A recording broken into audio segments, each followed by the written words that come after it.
Good morning, good morning, good morning. I am going to be talking about my testimony right now.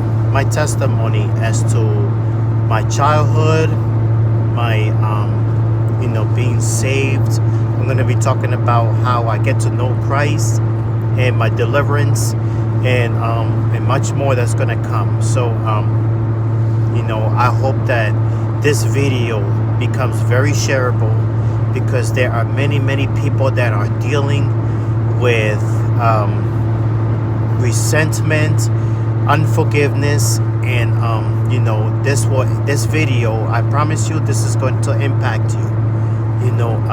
Those who has been had a rough upbringing, and so I'm going to begin myself with talking about my mom and my dad. I had a father who was about 21 years older than my mom. So many of y'all are saying wow, but when it comes to the Puerto Rican tradition, we tend not to go by age, the number, because there's a saying that goes like this: age is just a number.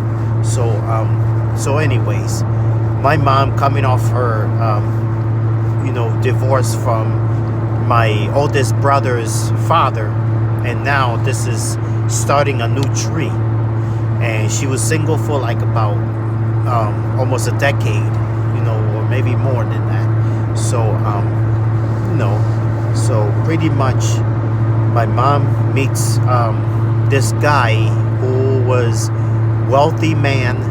He has a lot of money. He has properties, businesses, and and stores.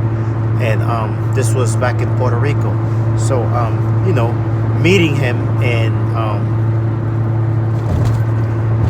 my mom was kind of very, she's a shy person, and was a little bit too hesitant, because when you don't date somebody for a very, very long time.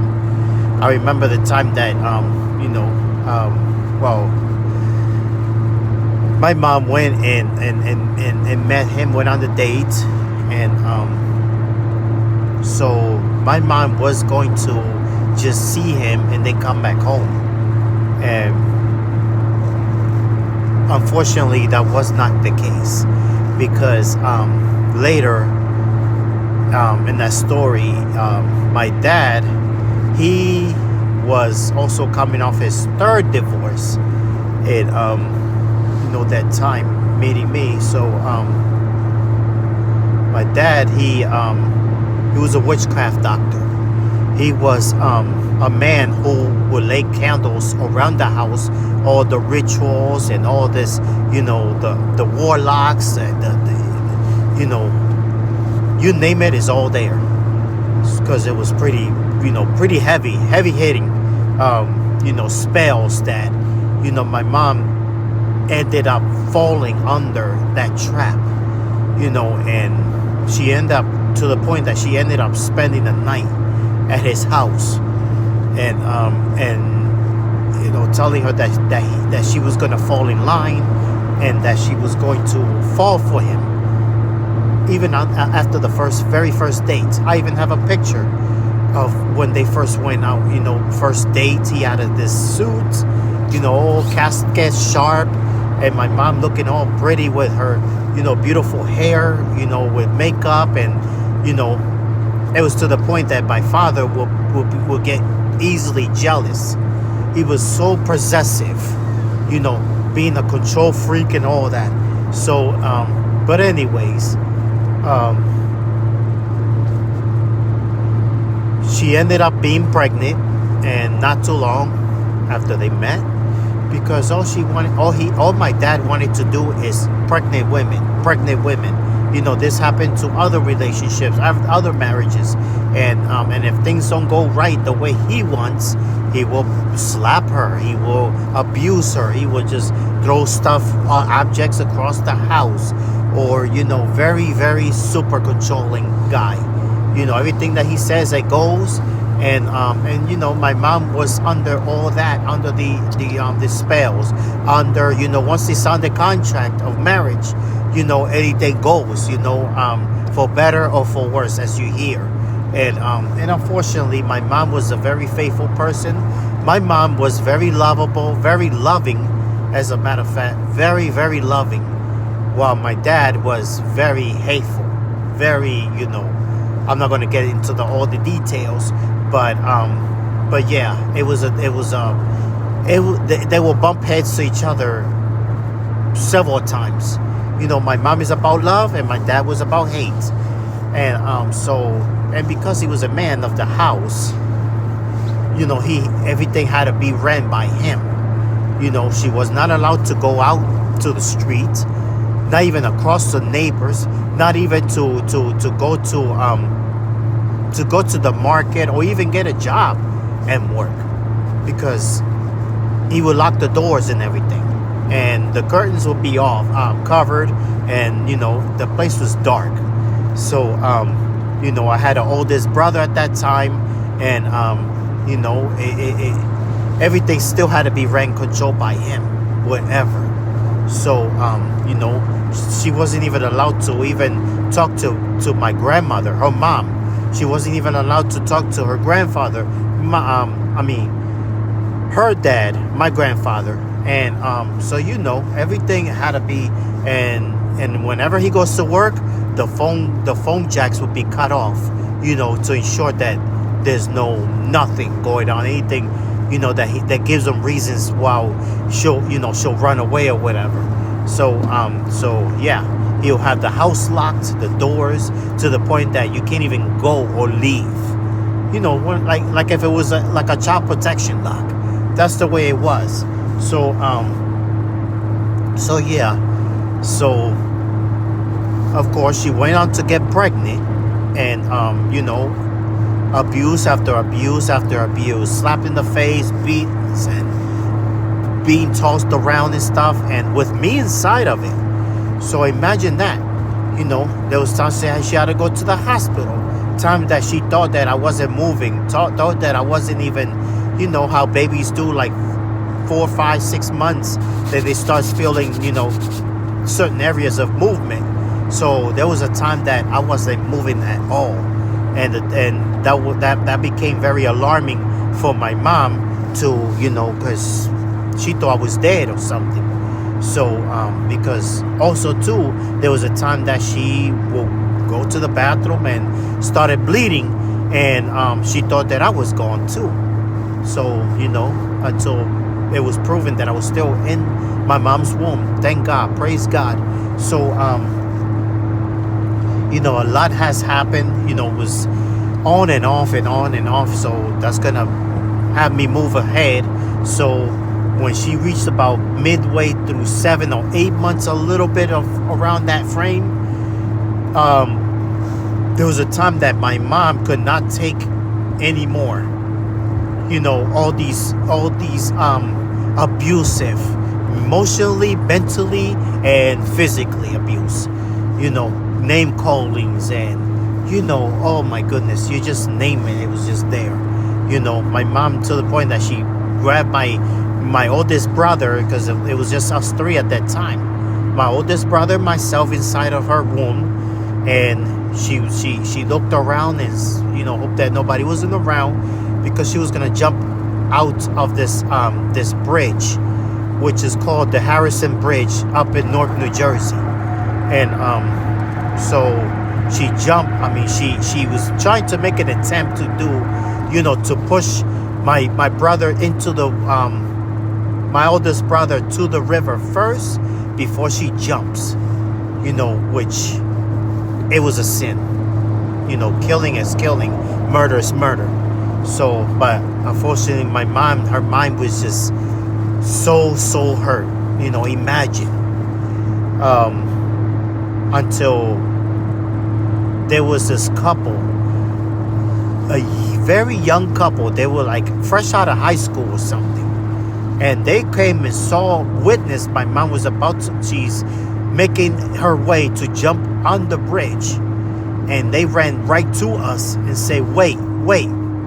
what's going on, and do you need any help? Do I need to call ambulance or whatever?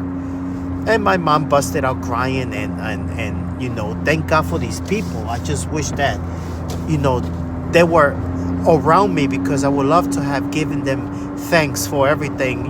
Millions and millions and millions of thank yous to saving our life, for not allowing that to happen, and taking them to my aunt's house, to calm us down. It was a cold winter time that time. And so,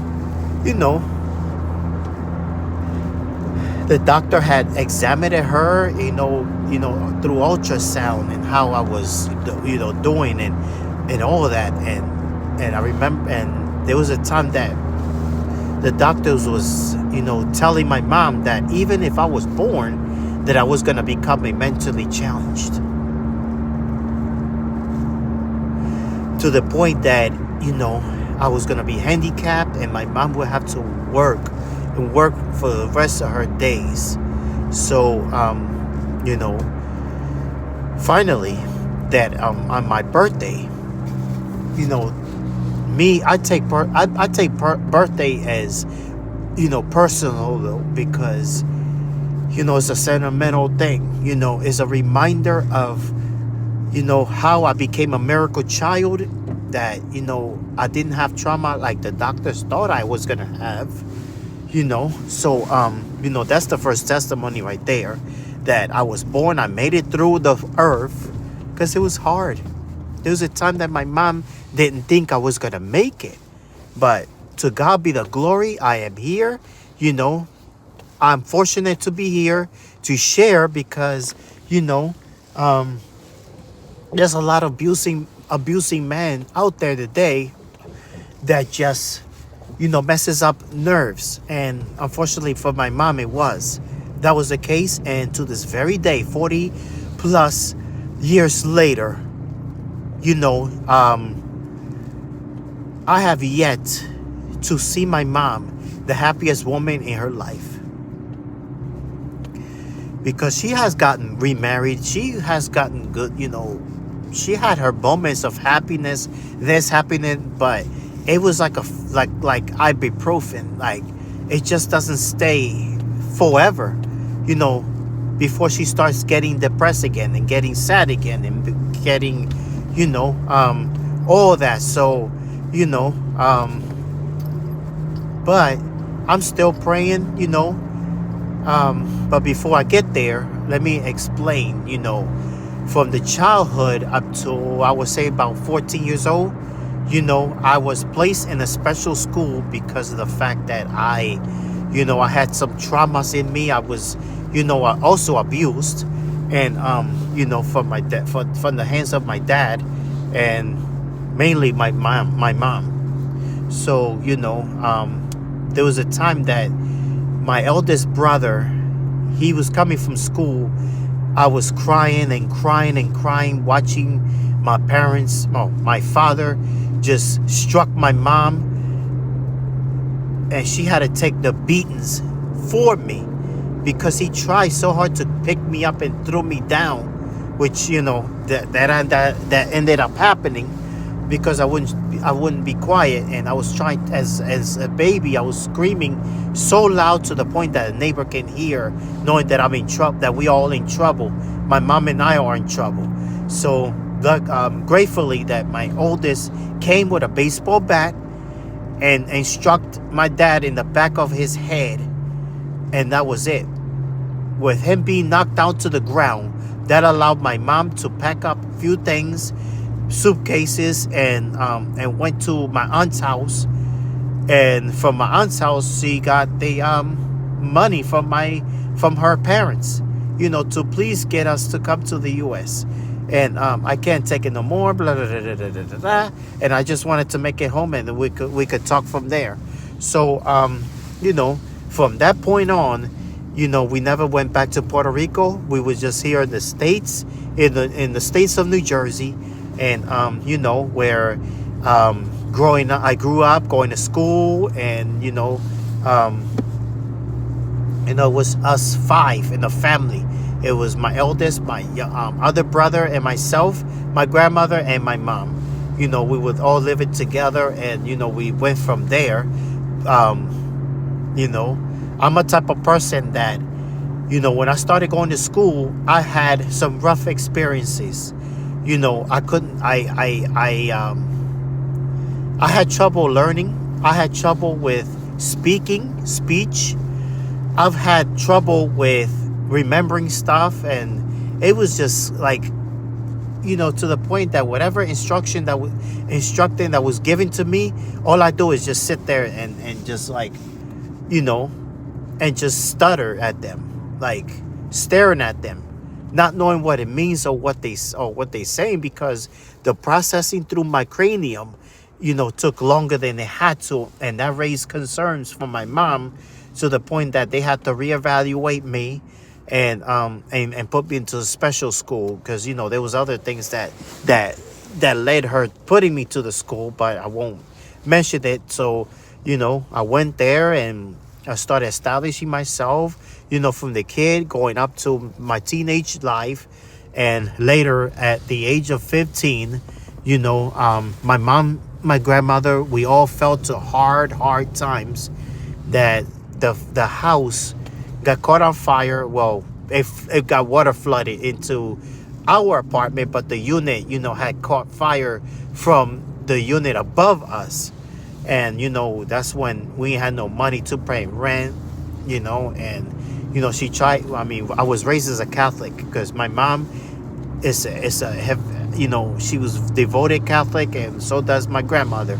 And even so, I felt like I didn't have no knowledge through it all. So, but anyways,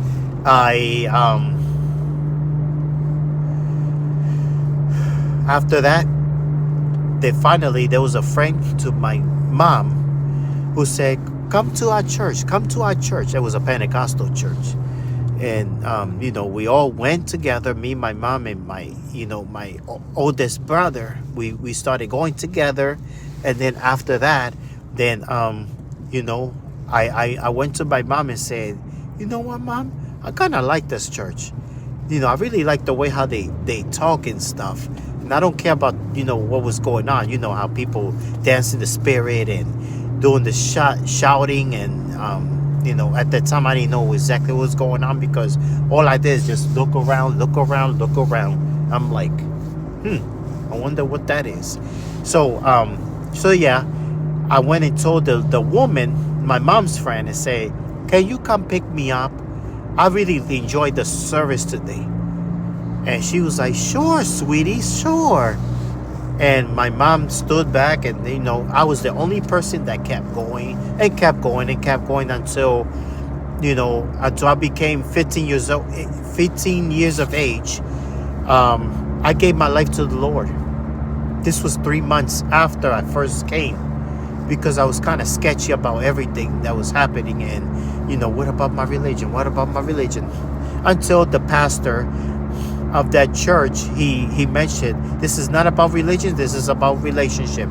That right there prompted me to go to the front and ask God to change my life, because it was just so overwhelming. I was feeling, my heart was spewing, I feel like I need to change. I need to let go of some things. And because I remember, like, when they do the altar call, they'll just say things like, I understand, I mean, nobody's perfect, but, everybody has a story, suffering or whatever, but don't forget, God is going to change that if you run to him. Those keywords, run to Jesus, that right there, it propelled me to, to get saved. It was an outside youth rally where it was like about 10 different churches in the city of Newark, and we went to downtown around the September time, right before Labor Day. So,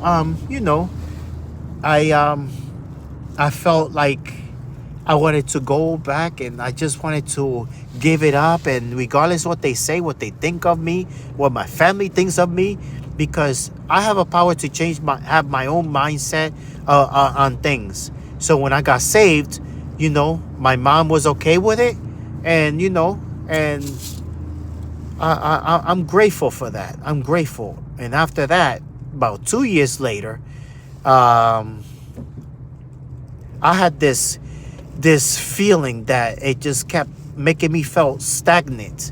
One day I feel here, and the next day I feel down here. One day I feel happy, the next day I feel, like, what the heck is going on? Why me? Why me? Why this and why that? So, I just felt good, and I needed a deliverance. I needed something. Because every time I try to pull into God, something always pulling me back. Have you ever felt that before? That you just, no matter what you do, you always felt that something was pulling you back. So yes, it happened to me, and my spiritual mentor, he went and called about 3 or 4 different guys to, we needed some manpower, and come by and pray for me. So after that, I got saved. I felt like the happiest person on the planet. Like 3 hours of deliverance, of praying over me, and it was like a circle chain prayer. What they call, something that the churches really don't no longer do anymore. So it was good. It was really, really good being delivered, and it was really, really good. I thank God for it, because if it wasn't for God, I wouldn't even be here. I have a reason to celebrate. And to finish this off, I found out that my dad was dead when I was 13 years old. When I was 13 years old, right on my mom's birthday is when he died. I met my sister through MySpace, through my eldest brother, because he was all into the social medias, and we got, we ran into each other. So, she started telling me everything about him, and, because everything is a 3-side to a story. And, my mom will have her version. My dad will have his, through my sister. So, I'm a person that don't take words from people easily, because I like to have confirmation most times. That way, I'm not being deceived or anything like that.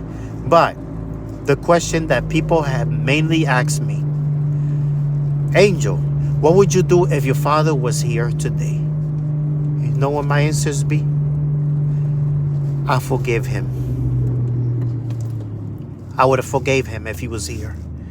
And I had people, like my family members, even my mom was impressed about what I would have done, saying that, well, it's not that I'm trying to impress anybody, but the word does say that if you don't forgive anyone, neither the Father won't forgive us. So I took that scripture so mightily serious, and I had to do that. I had to let go. I had to ask God for forgiveness, and also to forgive him, because not only that, he's still our parent. He's still my father, and the Bible does command that we should honor our mother and our father, regardless. And if he was here again, my answer will be yes. I forgive you, Dad. I forgive you for what you did to me. I forgive you for what you did to my mom and the afflictions and everything. So, only God can change that person, that individual, and he has to want it for himself. So that is it that I wanted to share, and I hope that this video helps someone here, and I do pray that God do get the glory out of this video, and hoping that somebody will come back with some great stories. And we just have to forgive. We can't change the past, There's nothing that we could do about it. So if those who are struggling with your parents, please, please, please, please, please, don't hold no grudges towards your mom or your dad. Your parents is what brought you here today. And we have to learn how to appreciate. We have to learn how to, give thanks. And, God understands everything. It's not like if he doesn't. So why are you trying to inflict on yourself? The unforgiveness is not your portion. The forgiveness is. Because once you allowed that out of your heart, that was laying on, that was your burden, that was like weight on your shoulders, then yeah, get rid of, just ask God to give you